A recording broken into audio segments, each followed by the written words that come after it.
Always complaining, eh? You're always complaining. Don't give me that.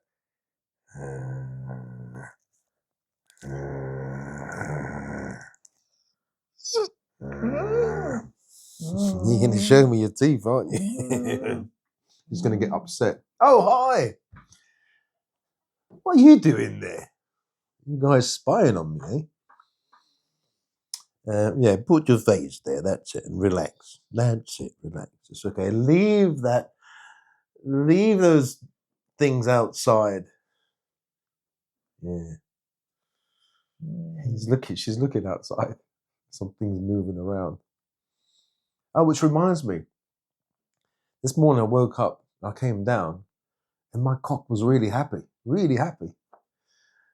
I think it's because he's usually with the hens, but I separated him, or I didn't separate him. I left the allotment gates open, and it's usually closed. So there must be loads of worms there. So I woke up and was all happy. All that's what she's looking at, the cock and the 4 hens. The cock and the 4 hens. That's what you're looking at. Yeah, that's right. You understand everything that I'm saying. That's the way I talk to the little dogs and 1 cat. Yes, yes. Come here, give me your paw now. Go on. You're lying down. You can't move. That's Sally. Hello, Sally. Look, Sally, look there. Oh, the other ones are coming. No, no. Here we go. Stop it. Get back. Bob, get back.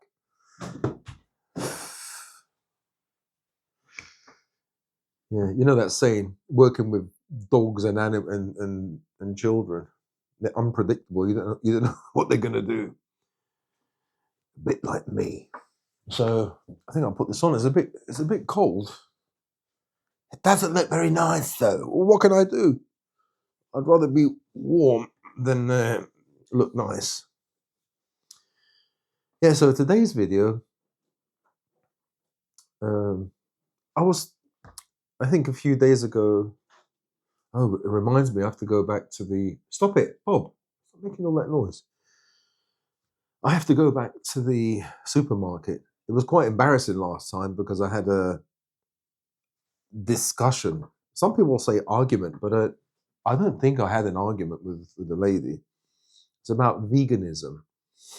And she was saying to one guy that we're murderers and it's murder, slavery, grape when it comes to inseminating, cows in order for them to have to produce milk. And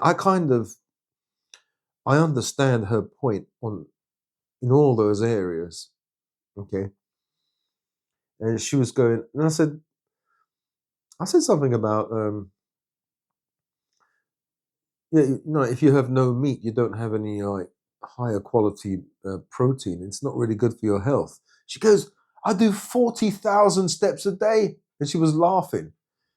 And like, at the time I couldn't say anything, but she's like 20, 22-year-old, like university person, right? Obviously she gets all this idea, Me Too and all that stuff from university, all this woke stuff, which I'm willing to talk to people who are woke and have like left wing kind of ideas. I'm not completely closed to them or those guys,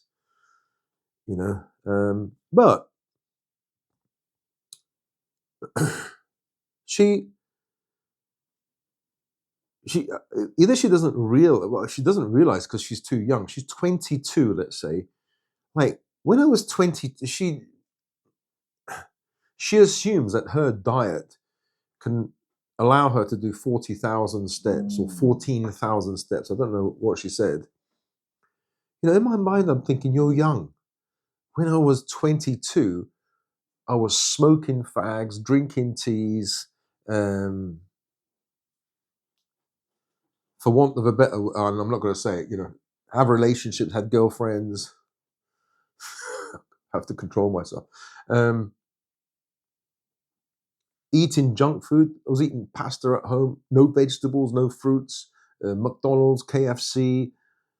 Had lots of anxiety because lots of things are happening. Your body's young. You feel like you're immortal. There's nothing that can stop you at that age. So I could have done 14,000 steps or even 40,000 steps if I wanted to.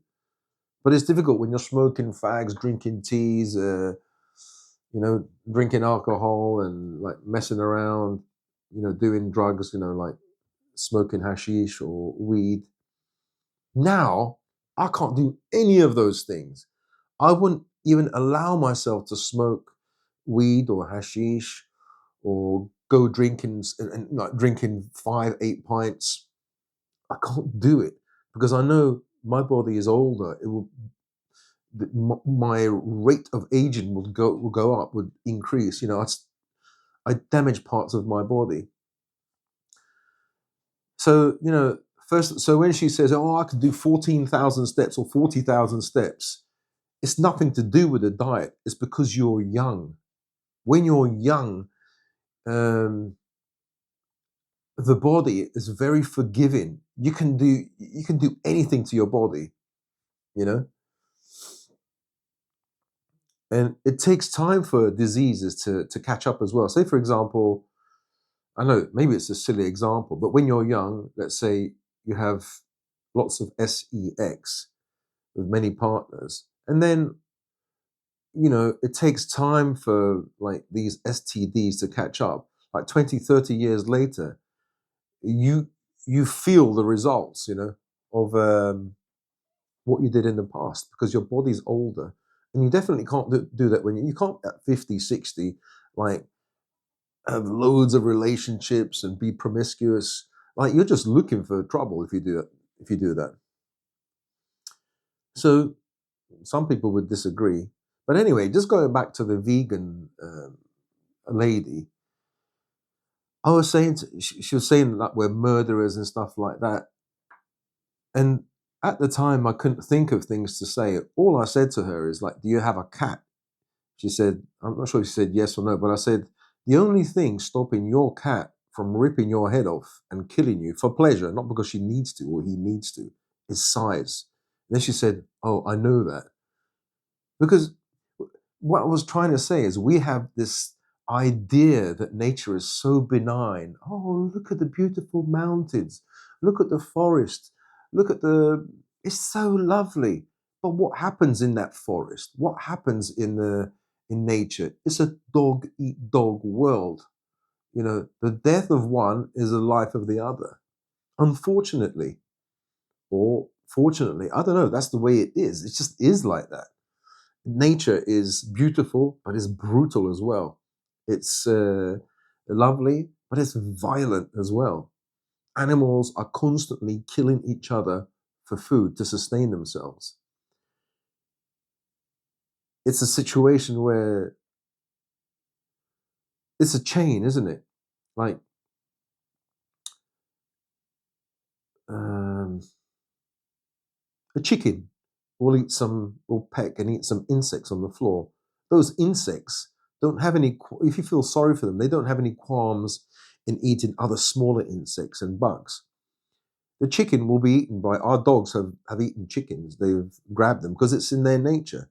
A dog will be eaten by another animal that's bigger. So usually an animal that's bigger than another animal will usually breed their predator because they're bigger and stronger and they can eat that animal. So here's are the things that I wanted to say to her, but I couldn't. After thinking about it. So what I wanted to say to her is, well, I said to her that I was a vegan before. She said, "Why did you leave?" As if it's some kind of religion. Well, some people say it's like a cult. Carnivore dieters also is like a cult. When you have this, it's like a belief. There is a way of eating, but it also becomes like a cult. It can become a cult because, or a religion because it has like the same ingredients, same theories or theories apply. Like If it doesn't work for you, it's because you don't have enough faith. There's something wrong with you. There's nothing wrong with the diet, you know? And in a sense, it's true, but because we're all made differently. And so the diet won't work for everybody. So do you blame the diet or do you blame you? Because I was saying to her, I've got um, histamine intolerance, dairy intolerance, wheat intolerance, small intestinal fungal overgrowth. So I've got a leaky gut. And there's lots of vegetables that I can't eat. Otherwise, I'll get triggered. I'll have night sweats. I feel really ill. And it gives me autoimmune problems or symptoms. Sneezing my brains out. It's horrible, absolutely horrible. And I said, I don't want to eat meat, but that's all I can do. Eat lamb and a few vegetables that I'm allowed, like carrot, zucchini, um, broccoli every once in a while. I can't go over the top. Even celery, I can't go over the top.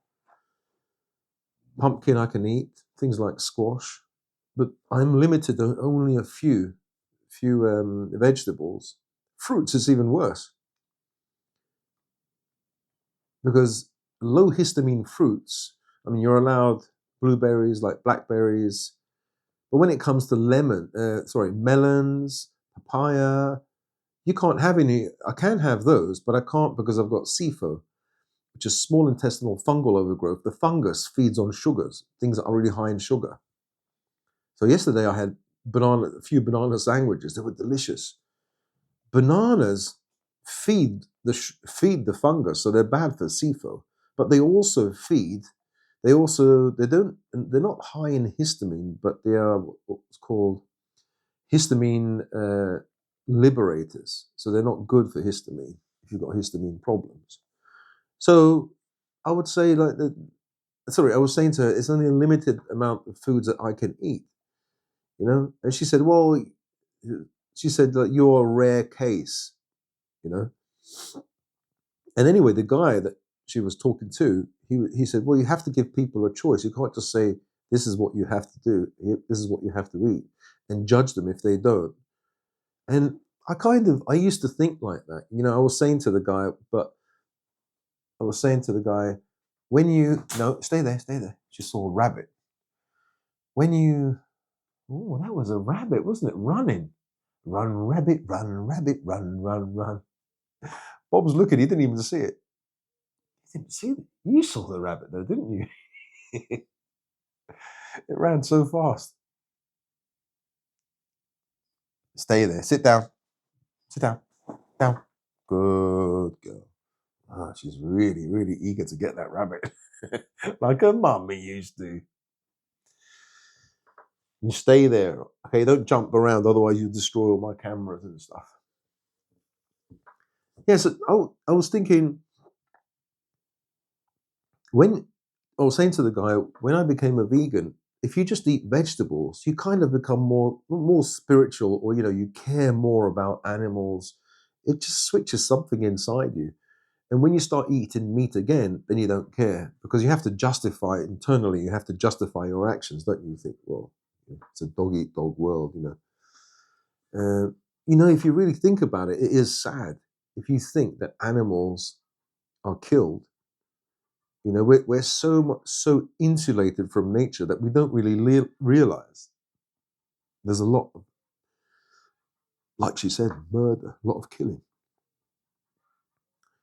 She said, would you go out and kill the animals yourself? And I said, no. That's why I come to the supermarket. But if I had to, I would have to, right? So anyway, it was an interesting discussion. But, if you think about it, nature, in the wild is very, what's going on? Why are they making so much noise?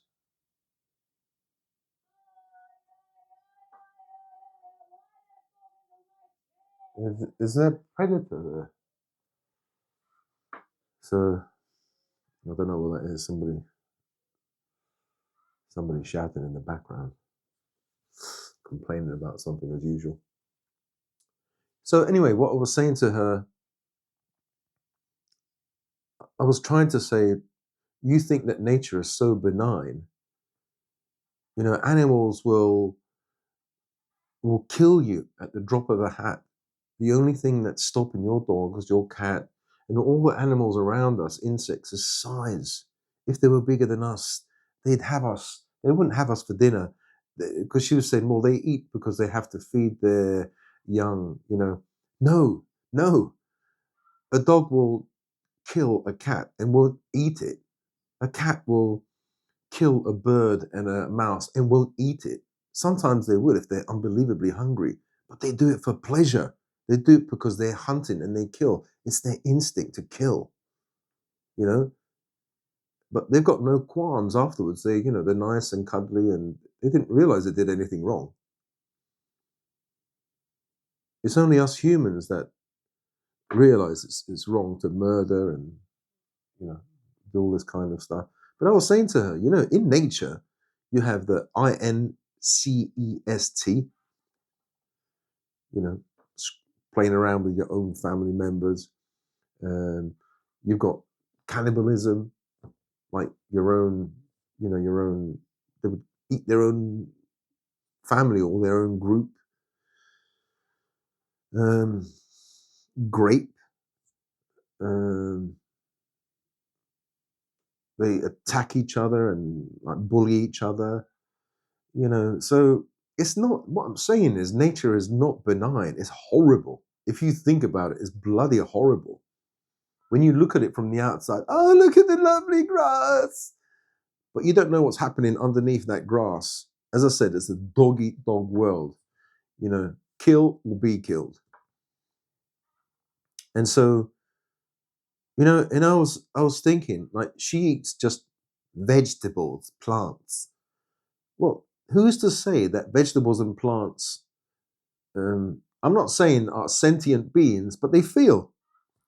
I'm sure there's some studies I've seen in the past, studies that suggest that when you cut the stalk of celery, it feels pain. It feels something. Okay. But it doesn't have a nervous system. So, okay, just because it doesn't have a nervous system, it's something that is alive. Okay. And when you cook it, when you could argue that you're killing it, you're murdering plants, right? If they feel. So my thoughts were like, because she has to eat, she has to choose something. So from the plant kingdom, mushrooms, that's another kingdom, the fungi kingdom. So the plant and fungi kingdom, she has to eat those. She can't eat anything else. Okay. But everything she eats, she has to kill. Right. So the vegans immediately will say, well, that's different. Plants are plants. I understand. The other group here, animals, kill each other, but they have a face, they have a heart, they have a neurological system. They pee and poo like we do, so they look similar, right? But why discriminate? Just because this kind of looks like you, but this doesn't look like you, let's just chop it up and kill it, you know? So it's a bit like the story of a wise man. So he was walking with his disciples, and one of his disciples passed away. And so he said, it's a bit like Jesus when he said, let the dead bury the dead, their own. But maybe that had another meaning. So anyway, it's not Jesus that I'm talking about. It's Confucius or Confucius, something like this. Was it Confucius or in the Zhuangzi? Anyway, one of those books. The person, the how do you call it? The disciple dies, and the master says, "Leave him there." And so the other disciples were saying, "We can't leave him here, master, because he was one of your disciples. He's going to be eaten by the birds and, you know, other animals, rabbits, deers. You can't just leave him here." So he said, he said, well, what's going to happen if you bury him? Who's going to eat him? And they said, worms and bacteria. So he said, why discriminate between the two groups of animals? Who's going to eat your fellow disciple? One of them is going to eat, right? So that's kind of the gist of, you know, my thinking. Why discriminate? You know, because these things don't look like animals. I can't believe he's actually saying that they've got feelings. What if you like plants and you let's say a new like religion or whatever new woke thing comes along and says, I don't want, plants are beings that feel. There's been studies to suggest this, just because they scream, but you can't hear it audibly. Just because they don't look like a cow, they don't look like another another animal that bleeds like us. They've been bred in to live and die in order to feed us, the same as domesticated animals. Um, so imagine if there's some kind of cult or some kind of group that says this. You know, it's a bit like veganism, isn't it? Like they only eat plants. So the point you're probably asking, well, what would they eat? Very simple. You see, if she instead of walking away or pissed off or angry, I could, if she said to me, well, what else is there to eat if I can't eat vegetables and I don't want to kill animals? You can actually get round that. You can live a life of not killing anything. But I mean, it is difficult. Let me come back to that. So, I would say to her, the bacteria you've got in your body. Say you have a bacterial infection or an overgrowth of bacteria in your gut, and it's going to kill you. You take an antibiotic and you kill it, don't you? And then your body like digests or absorbs or uses as food that bacteria. You've just killed a kind of sentient being. So the vegan would say, or somebody else would say, not all vegans, but that's different. It's just a bug. It's a thing inside my body. You can't even see it. It's like a bacteria. If you think about it, they have a basic kind of instinct. So if you put bacteria in a petri dish and you put some poison there, they'll move away from the poison. Okay. Now, if you get another petri dish, same bacteria, and you put some food there, they'll move towards the food. So they're the same as us. We're a conglomeration, a community of like trillions of bacteria. Most of them not even ours. Most of the bacteria we have in our body are not even human. So we are made up of mostly alien bacteria. It's not ours. So I think we're made up out of 70 trillion, let's say, bacteria. 40 trillion are not ours. So like you're 60% alien. Did you know that? Well, some people know that. So um, we're the same. We're a community of bacteria. Imagine if you see your body as a community, 70 trillion bacteria. If a person's coming towards you with a gun, you move away. You move away from the danger, from the toxin. If there's food there, you move towards it. So you move away from pain and you move towards pleasure. Psychologically and biologically, you know that, don't you? So going back to the way, there's one way. Um, there's a way to live without killing any animal. Without killing an animal, I mean, you can take milk from an animal and produce cheese or whatever. You don't have to kill that animal. And I'm sorry, I'm going to be in trouble when I use that word, K word, that animal. You can, I don't know, you can use products from an animal without killing without K-word in that animal, you can shear the sheep's fur and you can use that as wool. So there are ways around it. But when it comes to eating, for example, what can you eat? There's lots of herbs and plants that you can eat, but you'd have to kill them, right?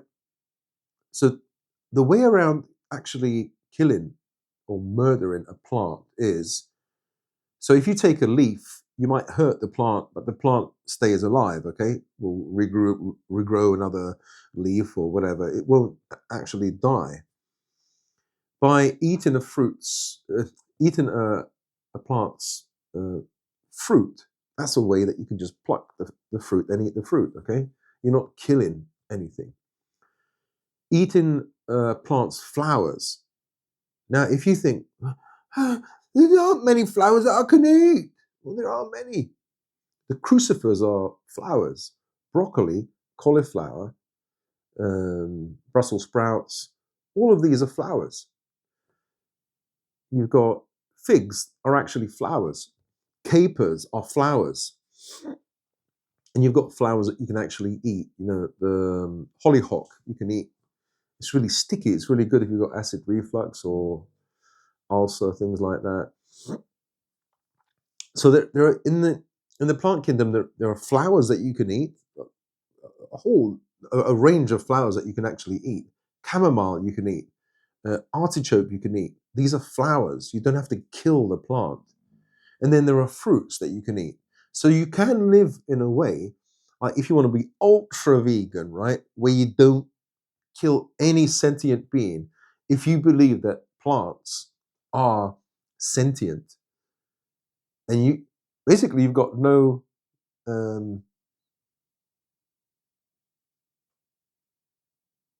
was going to say no kill lifestyle. No, what's the word? No blame. You know. So like the vegans out there, oh, I'm a vegan. I eat plants.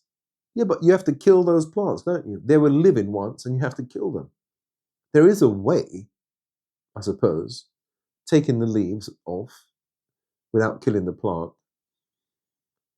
eating its flowers and eating its fruits, and that way you don't kill the plant. It's just a thought, you know. So yeah, so it was an interesting discussion I had with that lady, but people were saying that we were arguing. I wasn't arguing. She wasn't really arguing. It's just it was at the front of the Morrisons, and things got a bit heated. But it's only because she's saying that we're murderers. Yeah, you're a murderer as well. If you think about it, you are a murderer as well. You murder plants, right? If you think about it that way, if a person really loves plants, it's because they feel that they're higher than everyone. So she was saying like, well, we're above all that. You know, animals murder each other. We're above all that. So I said, oh, do you think human beings are special then?